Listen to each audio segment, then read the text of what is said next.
ഞാൻ doctor Riji, consultant gynaecologist, Caritas hospital, Kottayam. ഇന്ന് ഞാൻ പറയാൻ പോകുന്ന ടോപ്പിക്ക് യൂട്രൈൻ അഡിനോമൈസിസ് ആണ്. അപ്പോൾ ഒത്തിരി പേഷ്യൻസ് നമ്മുടെ അടുത്ത് സ്കാൻ റിപ്പോർട്ടായിട്ട് ബൾക്കി യൂട്ടസ്, അഡിനോമൈസിസ് യൂട്ടസ് എന്നൊക്കെ റിപ്പോർട്ടായിട്ട് വരാറുണ്ട്. എന്താണ് അഡിനോമൈസിസ്? അപ്പോൾ അഡിനോമൈസിസ് വെച്ചാൽ നമ്മൾ finding of the uterine endometrium, ആ യൂട്ടസിൻ്റെ ഈ ഉള്ളിലത്തെ ഇന്നർ ലെയർ യൂട്ടസിൻ്റെ മസിലിലോട്ട് വളരുന്ന അല്ലെങ്കിൽ ഗ്രോ ചെയ്യുന്ന ഒരു അവസ്ഥയ്ക്കാണ് യൂട്രൈൻ അഡിനോമൈസിസ് എന്ന് പറയുന്നത്.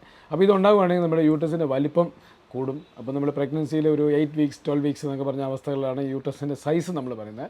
അപ്പോൾ യൂട്ടസിൻ്റെ വലിപ്പം വെക്കും. അപ്പോൾ ഇതിൻ്റെ സിംറ്റംസ് എന്താണ്? പീരീഡ് സമയത്തെ അസഹ്യമായിട്ടുള്ള വയറുവേദന, അതിന് നമ്മൾ ഡിസ്മിനോറിയ എന്ന് പറയാം. അപ്പോൾ പീരീഡ്സ് തുടങ്ങുന്നതിൻ്റെ ഒരു 2-3 ദിവസം മുമ്പ് ഈ വയറുവേദന തുടങ്ങും.